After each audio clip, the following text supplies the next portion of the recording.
A millionaire come home without notice and froze when he saw the maid doing this to his son. The marble floors echoed under his shoes as Leonard stepped through the front door unexpectedly early. The 37-year-old black millionaire, dressed sharply in a snow-white suit and baby blue tie, had planned to surprise his staff and spend quiet time with his infant son, Zion. His meetings in Dubai were cut short, and for once he craved something real, something warm. He didn't announce his arrival. He preferred it that way. Catch the house as it naturally breathed without his presence looming. But nothing could have prepared him for what he saw when he walked past the hallway and turned into the kitchen. There she was, Clara, the new maid. A white woman in her late 20s, dressed in her pale lavender uniform, sleeves rolled up, hair pinned in a messy but neat bun. Her face was calm but focused, her hands careful and steady. The morning sun poured through the large window, wrapping her and the sink in soft golden light. In the kitchen sink, cushioned in a large plastic baby tub, lay Zion. Leonard's heart skipped.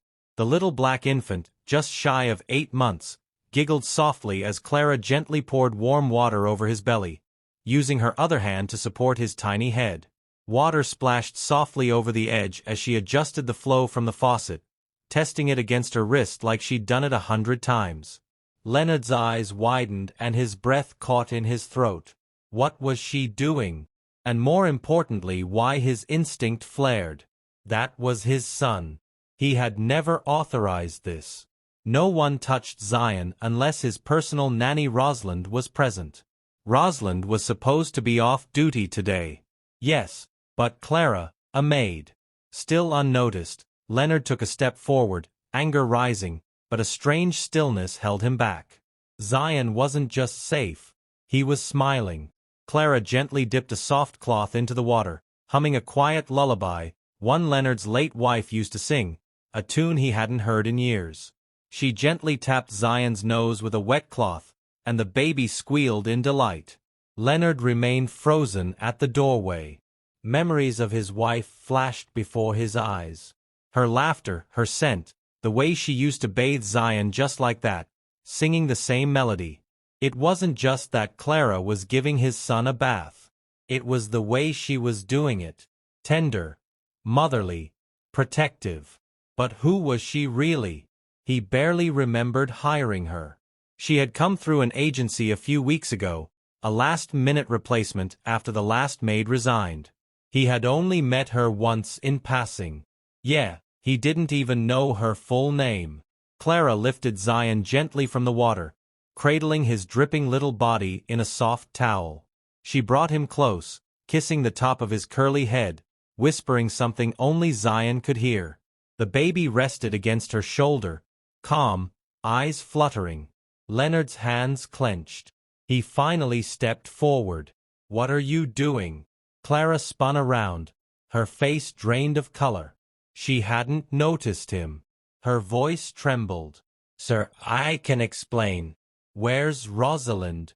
Leonard demanded, his voice sharp. "She's still on leave. I thought you weren't supposed to be back until Friday." "I wasn't.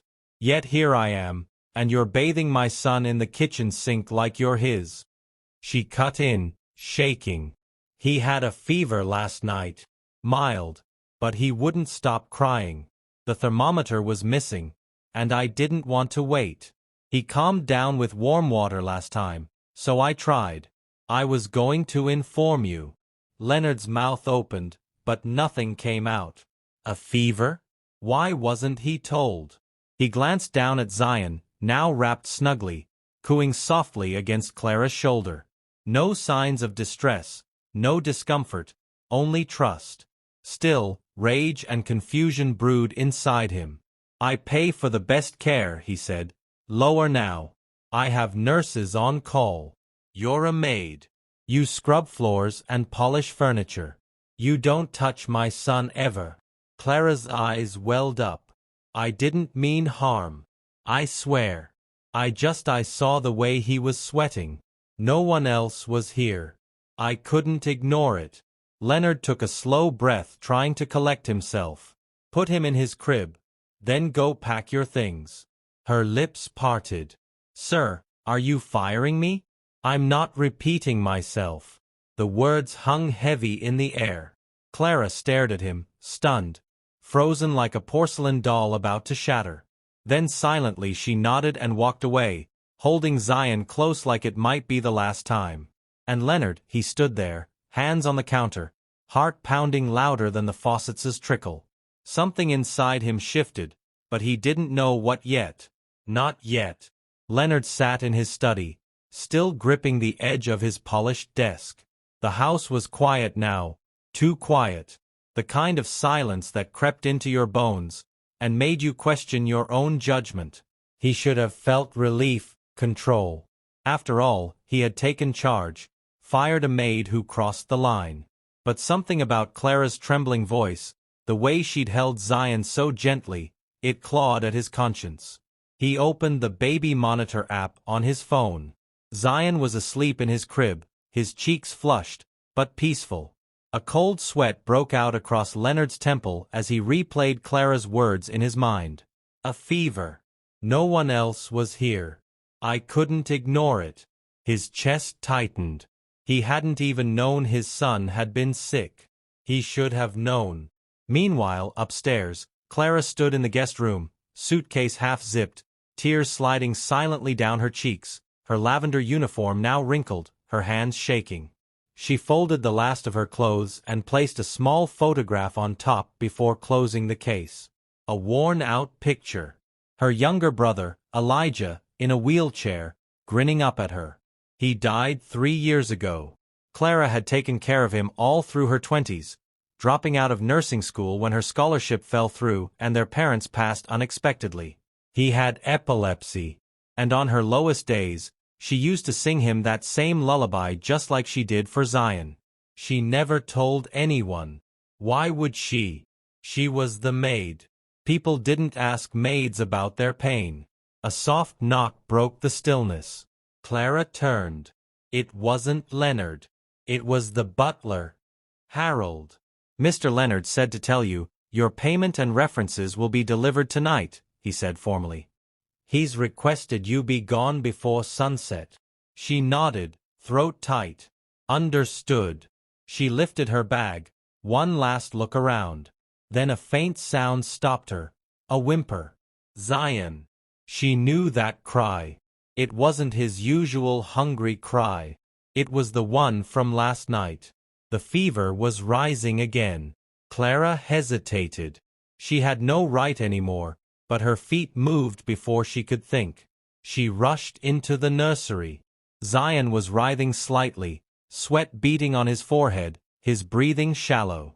She gasped and reached into the crib, instinct kicking in. She placed her cool hand on his head. No, no, baby.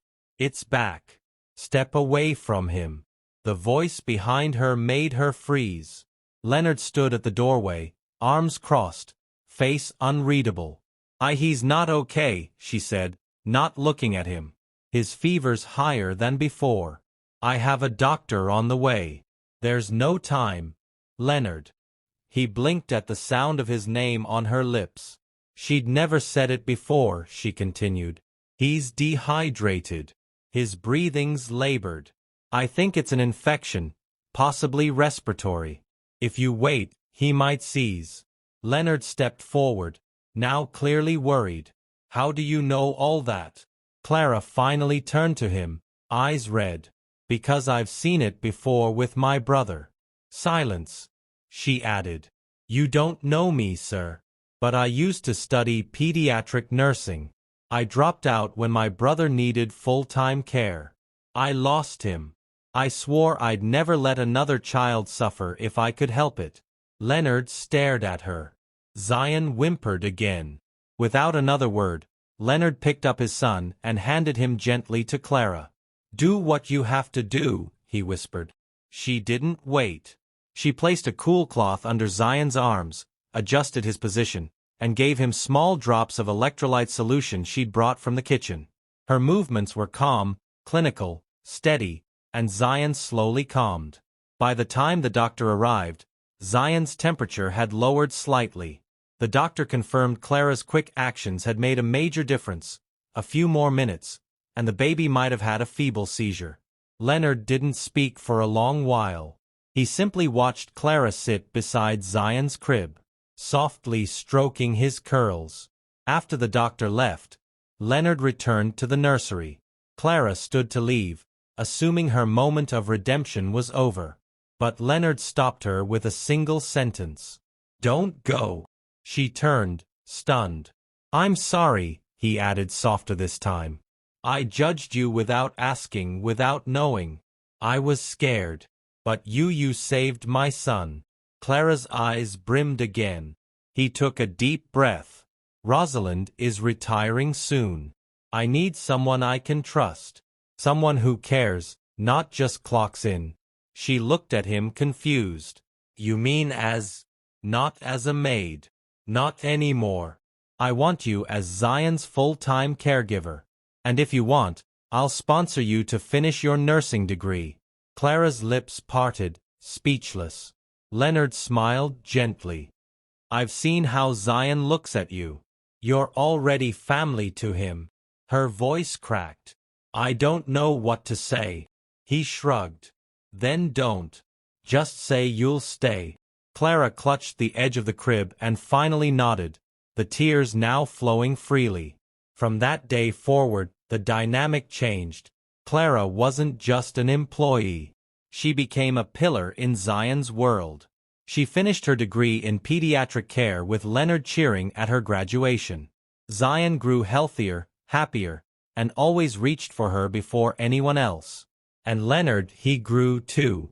As a father, as a man. In Clara's quiet strength, he found a second chance, not just for his son, but maybe in time for something more.